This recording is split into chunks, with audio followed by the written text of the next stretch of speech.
All right, everybody. How are we doing today? Welcome to another episode of the Robbie Basel Show. Hope everyone had a good Thanksgiving, even though I'm filming this before Thanksgiving for obvious reasons. And who remembers this setup? I am back home, back in my where we did most of the videos, back in the house where we did, I think, like 60% of the videos for this channel. Feels good to be home. Hope everyone has a nice break.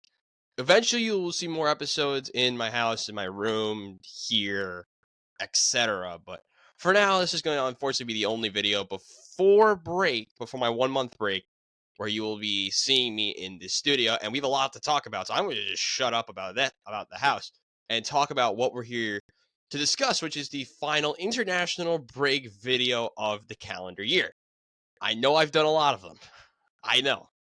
But there's a reason that I'm doing this one right away. There's a very good reason.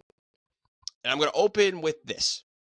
I despise that people actually dislike. You can just starting with this. You're entitled to your own opinion. That's very good. But the way that people just bash international football when nations go head to head, some of the matches, I will agree, are meaningless. But the fact that you could get behind where your have national pride for one's country, watch your national team go out and play, is for me is some of the best, my favorite times of the year. Not because I get to make these videos, I love supporting a national team. I love watching the international stories, not just from the US being embarrassed by Trinidad on Monday, which we'll get to first, but you have some chaos in Africa, which I was sick, so that's why we didn't have the video on Monday. Africa is wild, and I'm so happy I get to make a video about it. Asia just flipped on its head on the last day. Europe, we have all but 3 of the spots in the Euros confirmed. I mean, we have 21 of the 24 teams in. CONCACAF had some wild results from yesterday and Monday. And of course, CONMEBOL with the chaos in South America. We're starting in CONCACAF because I know we're not going in alphabetical order. Cry about it. I want to talk about the short stuff first. Nations League. So, Nations League A, for those who don't know, it's a two-legged playoff home and away. We'll start with United States, who went out on Thursday, if you remember, and beat Trinidad 3-0. The US didn't look very good. I was bored. I was frustrated. All of the above. The US won 3-0 after a red card by Noah Powder, 3 goals in the 80th minute or later, got the US a 3-0 head start heading into Trinidad. And what did the U.S. do? The U.S. lost again to Trinidad. Serginho Dest looking like granted, I love Serginho Dest. I mean, it was pretty bad, but I don't know. It was bad. That red card summed up the whole match for me. Anthony Robinson scored, but 2 goals by Trinidad sends Trinidad to the playoff, which I feel horrible for them because I really didn't want them to go to the playoff because they're gonna get godsmacked anyway. But it's gonna be the United States is one of the teams heading. First of all, they're going to the Copa America, so they're one of 4 teams to recently qualify for the Copa America, which is hosted by the U.S. We know where the final is, and I believe the opening matches. The opening match is in Atlanta, and then the final is in Miami Gardens at the Hard Rock Stadium. But yeah, the U.S. won their tie, and listen, there's still playoffs and other qualifying to happen. So, unfortunately for Trinidad, they're going to the playoff. They are going to be playing Canada, who choked it in Canada and conceded 3 away goals. Jamaica levels the tie and is through on away goals over Canada. The Maple Leafs are going to the playoff, and they are facing Trinidad in March in Frisco. Sorry, throat's still dry from the illness. Trinidad is going to play Canada in the first playoff match, March 23rd in Toyota Stadium in Frisco, while Jamaica is playing the United States in the Nations League semifinals in Arlington on the same day. Also going to the playoffs are unfortunately Honduras, who choked it against Mexico. Honduras conceded 2 late goals, an early goal and then a very late goal in the 101st minute. To the tie goes to level, and then Mexico won on penalties. Mexico narrowly advances to the Copa America. And I actually had a conversation yesterday with someone on Instagram, very late last night after the Mexico match, and this guy was 100% right. Let me actually hold on. Let me pull him up real quick, because this dude is actually like, he really follows the Mexican national team. And I was asking him a couple of questions because I'm just like, his name is Jay Zoos on Instagram. I think this is who I'm talking about. Yeah, Jay Zoos on Instagram. And he was like, I think it's only right that I do this too. The Mexican national team, probably the most corrupt team in CONCACAF. I would say they're the most corrupt team in CONCACAF. Not even how big of a name they are. They're a mess. Like, not starting Santi Cazorla, starting Henry Martin, and he did nothing. Mexico is a mess. They need to get younger players. If Mexico gets younger players, they're going to be back on top of CONCACAF, but not right now, though. And our final match, unpredictably, very predictably for me, this is actually the only other pick so I got 3 out of the 4 picks right. I said Panama was going to beat Costa Rica. And they did. Panama won the tie 6-1. No match is really either way close. So Costa Rica is playing Honduras in the playoff. Very bad luck for Honduras. They deserve to be here. And they deserve to be in the Copa America. I really think so. The only team that deserves to be here is Honduras. Canada is going to be Trinidad. Just embrace that fact real quick. But Costa Rica, Honduras is going to go either way. I think Honduras is going to win, but we'll preview that match in March. So we know 4 teams going to the Copa America. We have Jamaica, the Reggae Boys are going to the Copa America. Okay. We have Mexico. We have Panama. The Canal Boys are going to the Copa America. And of course, we have the Stars and Stripes. 2 spots, like I said, are remaining, and we'll find out who those are in March. Sticking with the Western Hemisphere theme, we're going to go to CONMEBOL next. And we had a couple of matches recently play out in CONMEBOL. Match days 5 and 6. And I hyped up Bolivia in the last video, and we'll talk about this match real quick. Bolivia went out and beat Peru 2-0. Venezuela and Ecuador drew 0-0. Colombia beat Brazil courtesy of 2 Luis Diaz's goals. We talked about that last time. We know about Uruguay beating Argentina. Of course, the draw with Paraguay and Chile. So what was the match that happened on Tuesday? We had Colombia just continue to beat Colombia and score a penalty to beat Paraguay 1-0, a Paraguayan team that actually looks semi-competent, which is good for Paraguay because they host a World Cup in what would be 7 years now? I don't know. They host the 2030 World Cup, so hopefully they can continue building their team. Ecuador beat Chile 1-0. Mena with the goal for Ecuador. Argentina and Brazil had the craziest beginning to a match I've ever seen, or one of. There was like an incident before the game. The Argentinian players were fighting police, the scenes were insane. Like, I've never seen that before. It was scary. It was wild. All of the above and more. But yikes, not a good look for Brazil at all. And it was exemplified that Brazil went out and lost 1-0 at home at the Maracanã. Otamendi scored in the 63rd minute to give Argentina all 3 points. Peru just drawing Venezuela right after that, which was made it even more stupid. Back to Argentina, Brazil. Brazil is in trouble. They're in 6th in the last automatic qualifying spot through 6 matches. Granted, they are injured. Yes. And we don't see them again until September. But nothing is going to be easy for Brazil now. You've dug yourself a giant hole in a Condom Bowl qualifying that is so unpredictable. Anything can happen for Brazil. Heck, maybe we don't even see Brazil in the World Cup. That's not going to happen. Brazil's going to make the World Cup, but they're not going to do it easily. We also had Uruguay beat Bolivia in Montevideo 3-0. Darwin Núñez scoring twice.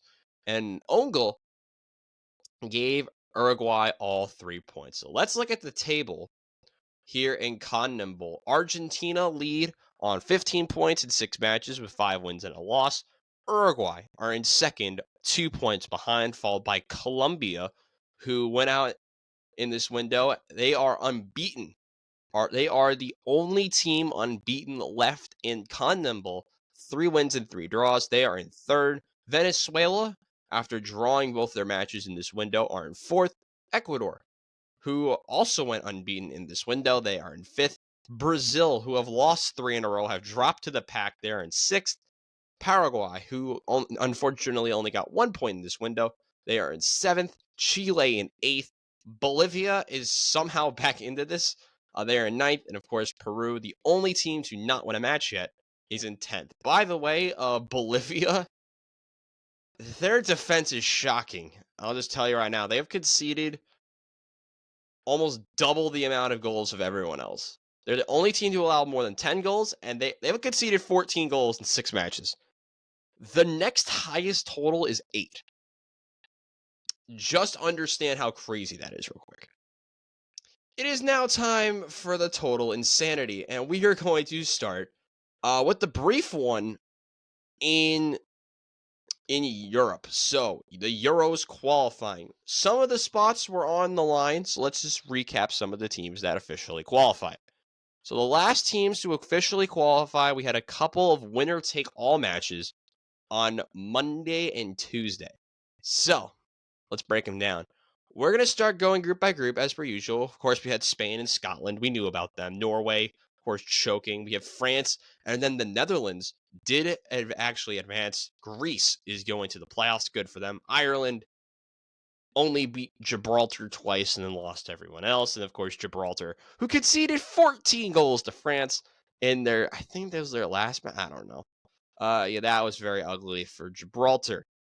Group C is where the chaos began, and let's break down what happened, and of course, fully in the last 2 matches of this group.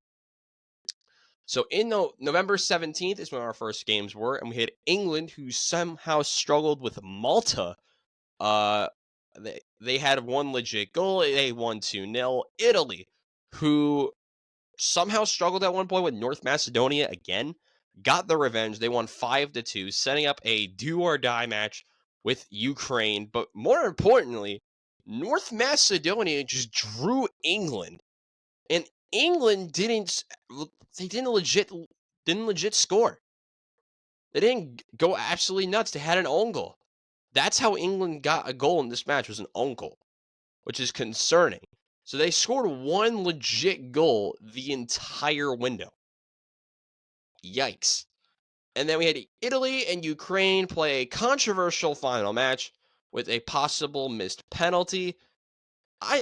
Situationally, I think it should have been a pen, but where the referee's angle, where he was, you could kind of make the argument, but I'm surprised VAR didn't really get that involved in the play.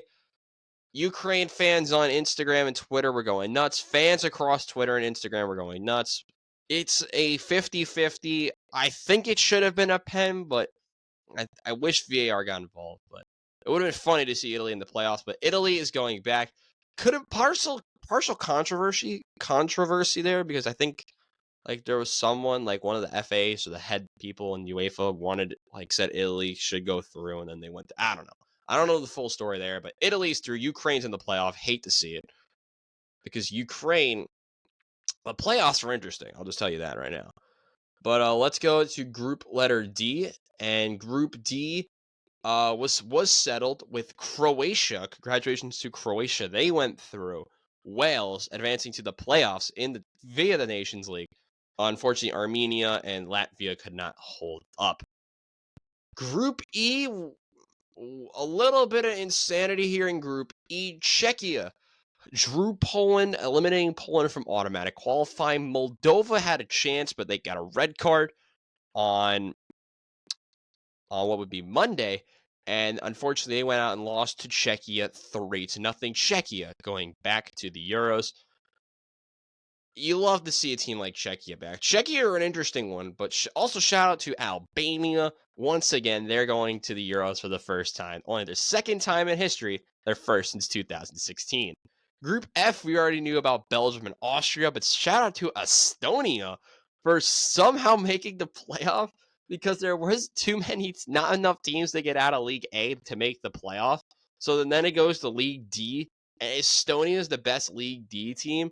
So despite them conceding 22 goals and only scoring 2, Estonia is going to the playoffs via the Nations League, and they're going to absolutely get annihilated by whoever they play. We'll tell you who they're playing in a minute. I believe who they're playing in a minute. Group G, Hungary and Serbia clinched their way through. Montenegro had a chance, but didn't have a chance at the same time. Lithuania and Bulgaria didn't really have a chance either. Now, this is where the chaos happened. And I'm so happy it did, but it happened for the wrong reason on Monday, and it made me very sad. Group H is nuts. We'll start with my boys from Kazakhstan, who had a chance. By the way, Finland ruined everything. Because Kazakhstan finished in 4th because Finland scored 4 on Northern Ireland. Like, the fact that that happened is insane enough, but because of Finland's goal difference, Kazakhstan got a terrible draw, is going to get a worse draw. But let's go to the match itself. Slovenia and Kazakhstan, Benjamin Šeško. Shout out to people who know who Ben Šeško is. Shout out to you. You know, have ball knowledge. Ben Šeško scored, and the Orazov scored right away for Kazakhstan in the beginning of the second half, and then Verbic in the 86th minute ripped everyone's hearts out. And Slovenia, wrong group. Slovenia, one of the worst teams in this group, made it out. Chaos abound in this one. Slovenia barely makes it out. Finland, due to their goal difference, finished in 3rd, followed by Kazakhstan. Northern Ireland played Denmark. And let me tell you right now, Northern Ireland is still competent. They went out and beat Denmark, which right now is going to cause some concerns for. I do have a lot of concerns about Denmark now, but not immediately. Group I, Romania won the group. You know, you're probably wondering why I have this face, and it's because Romania beat Switzerland in Bucharest, and then Switzerland the match day before it drew Kosovo in Basel. Which makes it more frustrating for me because if you know how Basel is spelled, it's spelled like how my last name is. So I wanted Switzerland to win. I have a small place in my heart for Switzerland. And they went out and drew Kosovo. It drove me crazy. And then, first of all, shout out to Israel.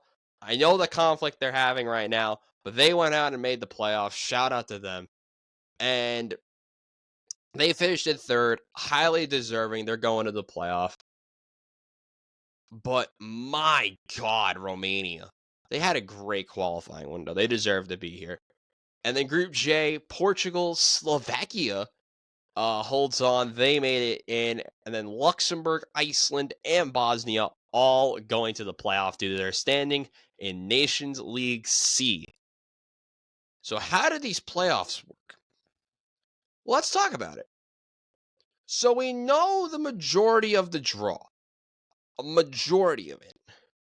The full draw, I don't think comes out until it's actually going to come out after the recording of this video, but before the release.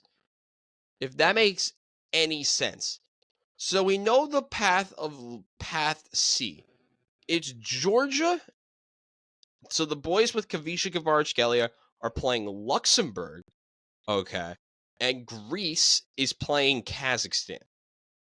And then the winners of those two matches, they're going to go head to head in March and see who advances to into the Euros.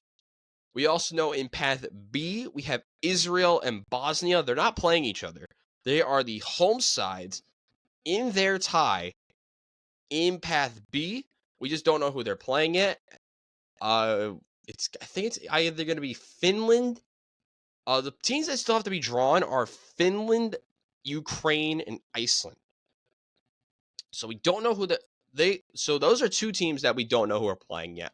Israel and Bosnia. And Path A, Poland knows their tie. They're playing Estonia. They're going to beat them by like 7. And then Wales is the other team that doesn't know their draw yet. If I have to worry about one team in that draw, I'd worry about the Ukraine national team. What I don't want is the worst draw for Ukraine right now, and don't take this in the wrong way. Israel is playing in great form. I would want Ukraine to play Bosnia because Bosnia looks terrible. If they get Wales, they're screwed. If they get Israel, they're screwed. The easiest team here is probably Iceland, but Iceland has some very competent players. So I would kind of worry about Iceland a little bit. But man, it's an interesting draw system. I wish there was like more like drama to it, because then I would have to make another part to the video. But make sure to check out the draw. It actually comes out on Thanksgiving, so if you want to get a little bit of early news, make sure to check out the Euros draw. Now, time for the chaos, and we are going straight to Africa. Africa is wild, and we're going to start in Group A. Egypt, Burkina Faso, Guinea-Bissau, Sierra Leone, Ethiopia, and Djibouti. We opened this up with Egypt, of course, beating Djibouti 6-0. What else would you expect? And then Burkina Faso drawing Guinea-Bissau, which I kind of would have expected, and Ethiopia drawing Sierra Leone. It's something you would all expect in the first match day. And then this group this is the only normal group, I think. Egypt beats Sierra Leone, makes sense. Guinea-Bissau, hold on, you might actually hear you're actually hearing a phone in the background. I'm sorry, guys.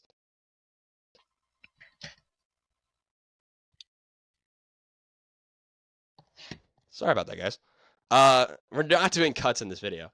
It's gonna be one of the weirdest moments we ever had in this channel.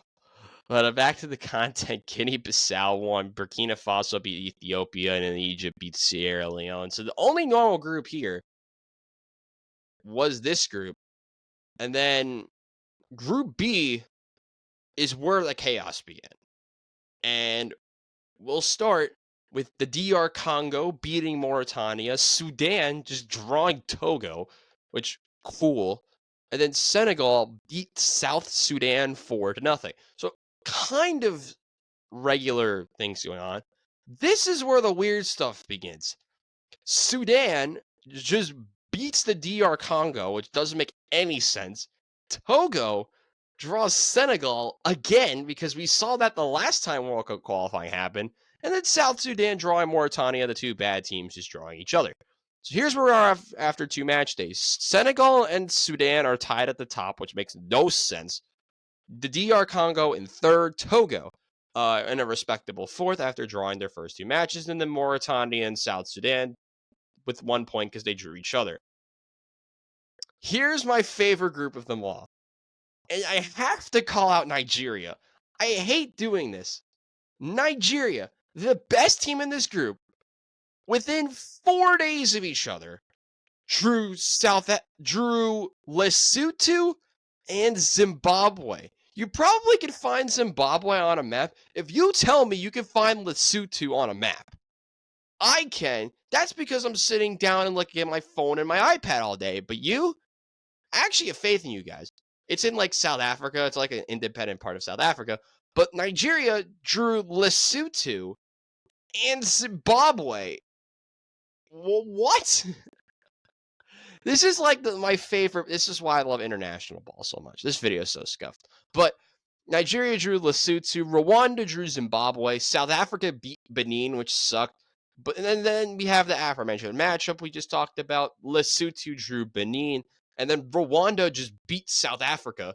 Rwanda leads the group and is in the automatic qualifying spot ahead of South Africa, and then Nigeria, Lesotho, Zimbabwe, Benin. This is insanity, and I absolutely love it. Group D, we had a couple weird results. The typical couple of weird results. We had Cape Verde just open up drawing Angola somehow. Libya beating Eswatini. And then Cameroon, doing their Cameroonian thing, just beating Mauritius 3-0.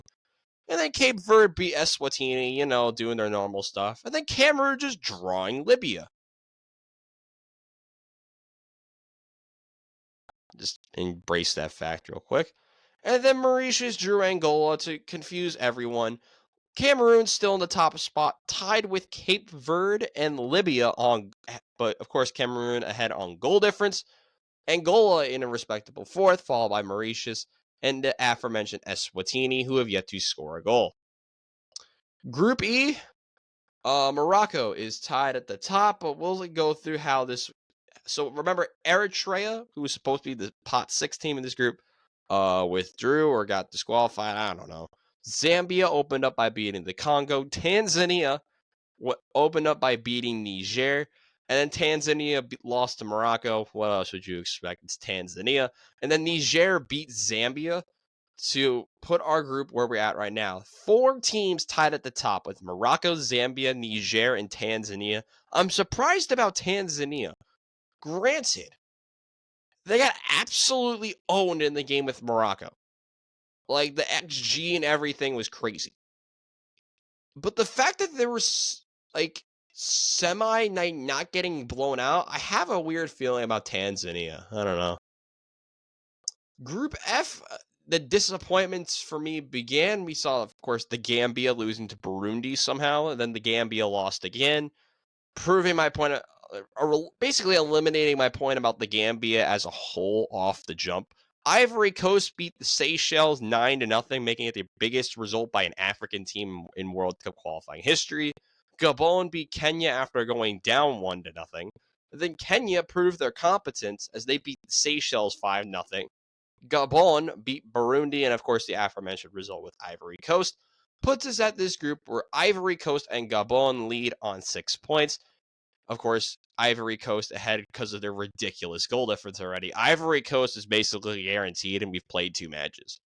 Kenya and Burundi on 3, and then the Gambia, who have to figure it out fast because in the next window in June, the Gambia have, I think, the easiest start, and then the second hardest trip in all of this qualifying cycle as they host the Seychelles and then go to Gabon, which will not be fun for the Gambia. I want the Gambia to do good, but damn it. Couple more groups to talk about. We have Group G, where we opened up with Mozambique beating Botswana, Algeria finally looking decent. They beat Somalia. Guinea beat Uganda. And then Botswana opened up. Actually, no, we're not going to talk about that matchup in a second. Algeria beat Mozambique. Of course, Uganda, finally winning a match. They beat Somalia. And then Botswana just beating Guinea. Guinea, a very competent team, by the way. Set up our group like this. Algeria leads, then Botswana, then Guinea, Uganda, Mozambique, and Somalia. 4 teams tied for second. I love this. This is why I love this. The dumb stuff, the insanity that can happen in qualifying is so good that I have to talk about it. It's amazing.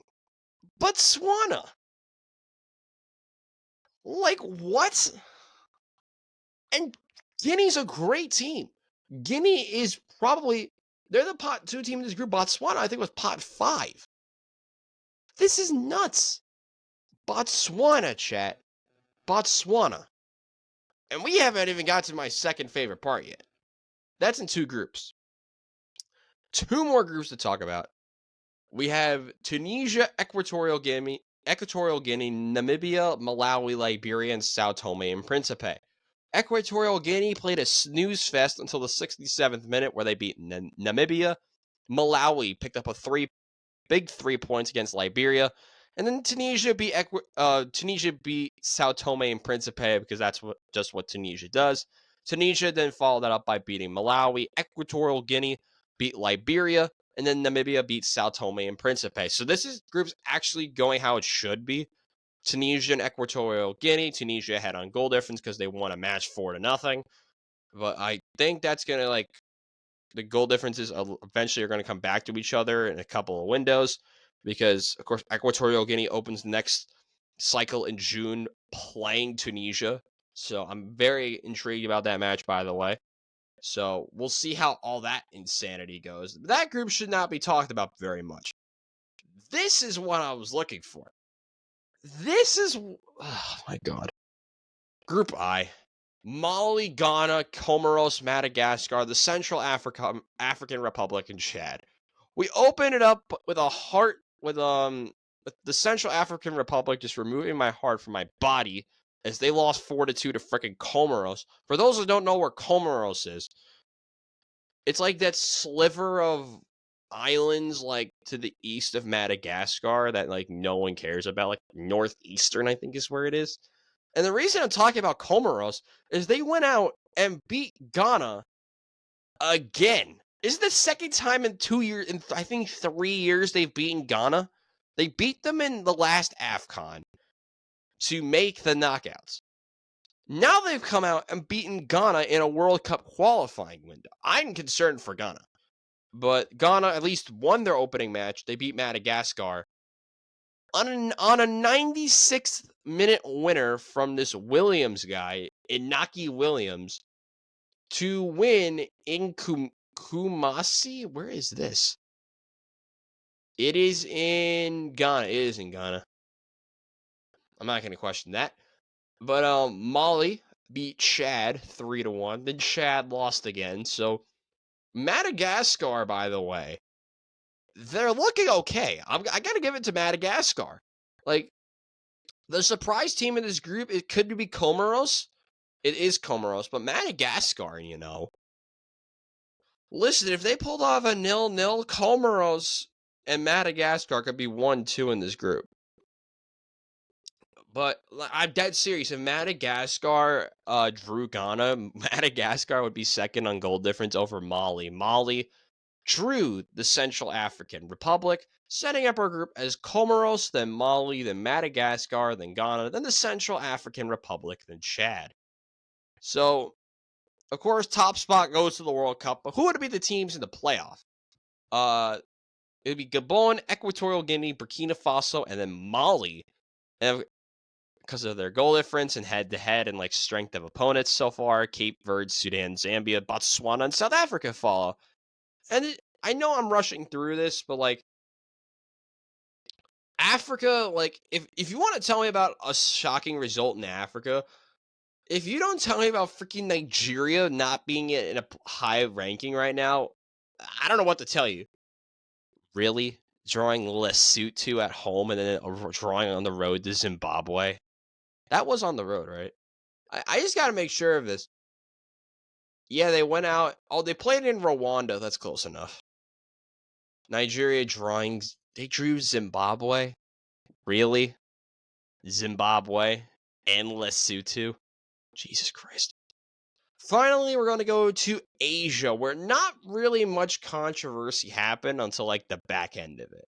So let's go with this. We'll start with each group. How it works in Asia, if you don't remember, we're in the second round. You have to finish top 2, and then you go to another round of playoffs and whatever. And you also so you go to the third round, and then you also qualify for the Asian Cup. So we have Qatar, India, Kuwait, Afghanistan. And this actually started off pretty funny. We had Qatar beat Afghanistan 8-1. Kuwait dropping to India 1-0 in Kuwait City.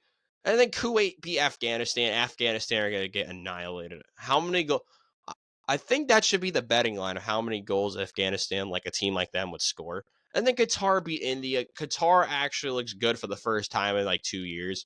In fact, for the first time, probably since the Gold Cup before the World Cup, or like whenever they played the U.S. a couple years ago.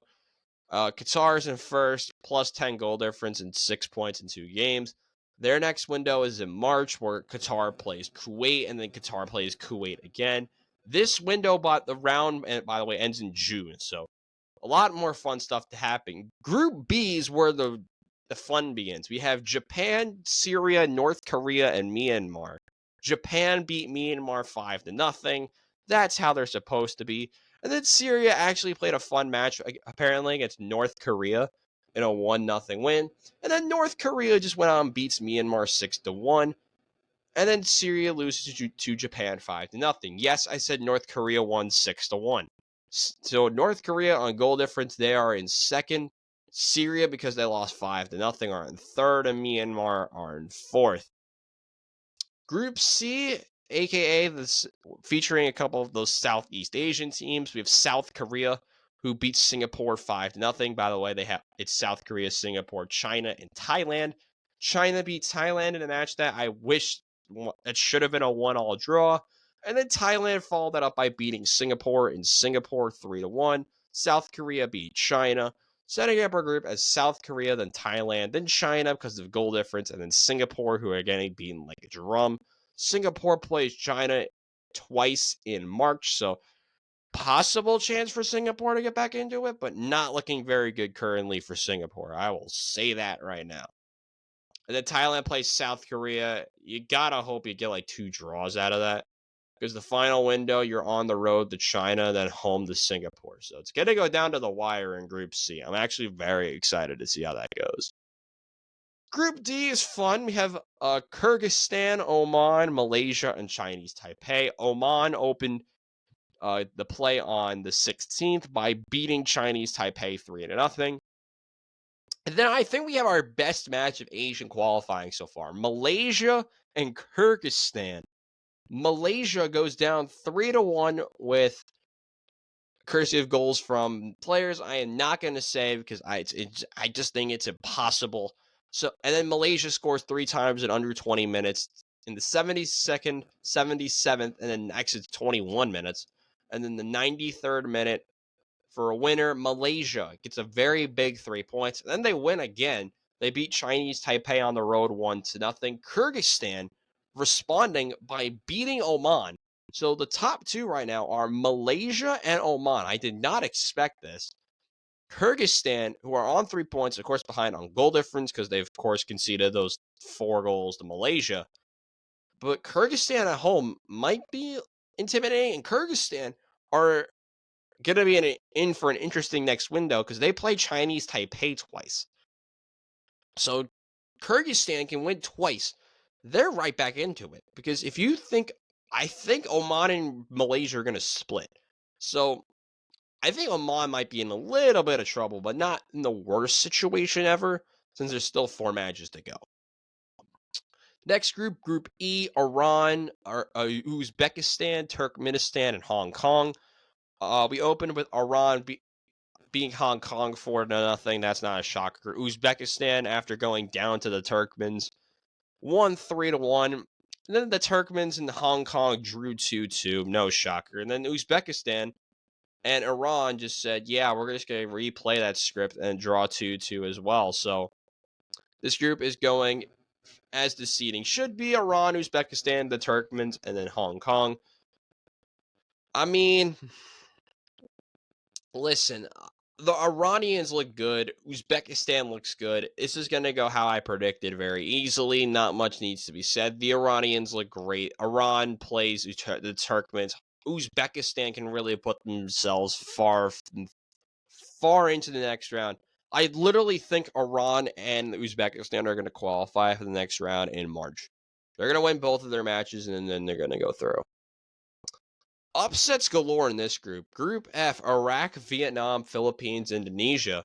Iraq won 5-1 over Indonesia. Then Vietnam just confuses me. I hyped up the Philippines and Indonesia, and then they just beat the Philippines, and then Vietnam concedes an unfortunate late winner against Iraq in the 97th minute, courtesy of Ali, of Moanad Ali, in the 97th minute in Maidin. I cannot say that name. I just don't in Hanoi. And Vietnam losing 1-0. Vietnam in second. Indonesia and the Philippines drew each other. Vietnam is in a good spot. They play Indonesia twice. Their hardest game left, of course, is going to be going away to Iraq. It's going to be that. But Vietnam, I think, can get a lot of good points. The rest of their remaining matches, I think they're going to be in a good spot. So Vietnam, I think, are in a comfortable spot. Same with the Iraqis. The Iraqis look great. I'm not really that surprised, but the Iraqis look very solid. Group G, Saudi Arabia, Jordan, Tajikistan, and Pakistan. We open up with Tajikistan, which is one of my favorite names to say in the whole tournament. Drew Jordan, which is shocking to me a little bit here because, by the way, both goals were scored very late, which made this match a lot of fun to rewatch. I watched the highlights to the end of this one because I saw 1-1, an 89th and 93rd minute goal. What else do you want to see? But we saw Tajikistan score in the 89th minute and then Jordan score in the 93rd because why not?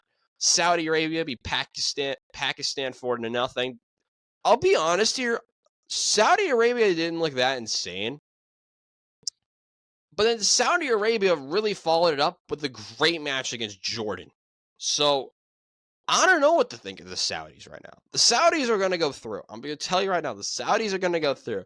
But the second spot is currently held with Tajikistan after they beat Pakistan 6-1. So Tajikistan is in great form. But the problem for Tajikistan is they play the Saudis next. Jordan are loving life despite being on 1 point because they play Pakistan twice.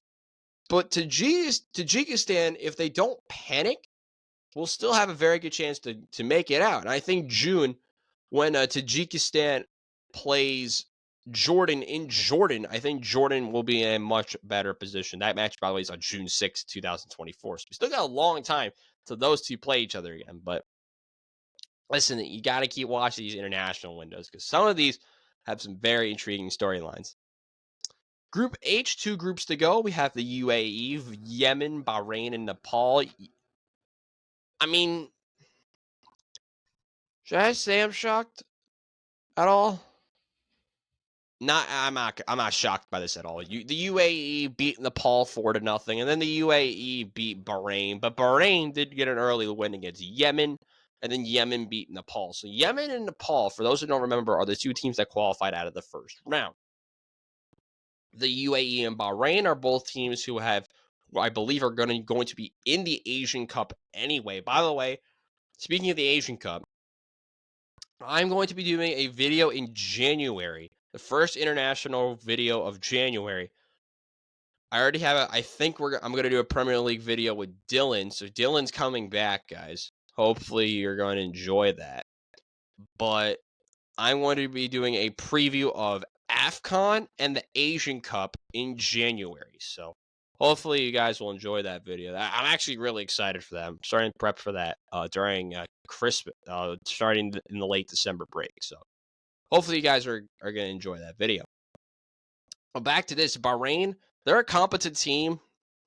Listen, they struggled a little bit at times against Yemen, which is not great. But the UAE, listen, they're not a bad team. So the UAE, unsurprisingly, are at first. Bahrain and Yemen. If Yemen... I'm sorry about that, guys. Yemen plays the UAE next. They're in big trouble. Bahrain, I think, are going to I'm reading. I have all my dates mixed up. The UAE plays Yemen. Bahrain, I think, is going to obliterate Nepal. So Bahrain are in the driver's seat because Bahrain's going to beat Yemen. So Bahrain and UAE, I think, are going to get out of this very easily. And then we have this. Group I, Australia, Palestine, Lebanon, Bangladesh. We open with Australia just decimating Bangladesh 7-0. That you already knew this was going to happen. But then Lebanon and Palestine drawing 0-0. Very good result, by the way, for Palestine.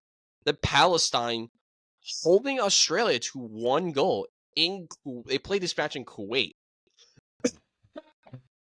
Jeez. And then Bangladesh just shocking everybody by drawing Lebanon. So Lebanon are in a very interesting situation. The surprise team that can still qualify here is Bangladesh because one, the Bengal Tigers I don't really think should be here because you would expect that they qualified late. I mean, had to go through the first round. A lot of those teams are really terrible. You would expect them to be not a very good team. They conceded 7 to Australia, a Australia team that's going to be eventually fading. Why would you expect it to draw Lebanon? And they went out and drew Lebanon after going behind in Dhaka, which really shows a lot about Bangladesh. They're still a very resilient bunch. They're not just known for cricket, ladies and gentlemen. I guess they're going to eventually be known for football as well. But right now, the group is Australia, then Lebanon, then Palestine, and then Bangladesh. So, unfortunately, that will be the end of today's international break recap. Sorry for it being a little bit scuffed with the phone ringing in the background and me coughing a little bit. I still have a little bit of a cough from my illness earlier in the week. Hope you guys have, like I said, have had a nice Thanksgiving. I hope you guys are starting to get ready for Christmas because, listen, my semester is almost done, and hopefully you'll be ready to see more videos in this studio down here or back in my room upstairs. But for right now, I'm Robbie Basel saying so long. I'll see you guys on Monday. Goodbye, everyone.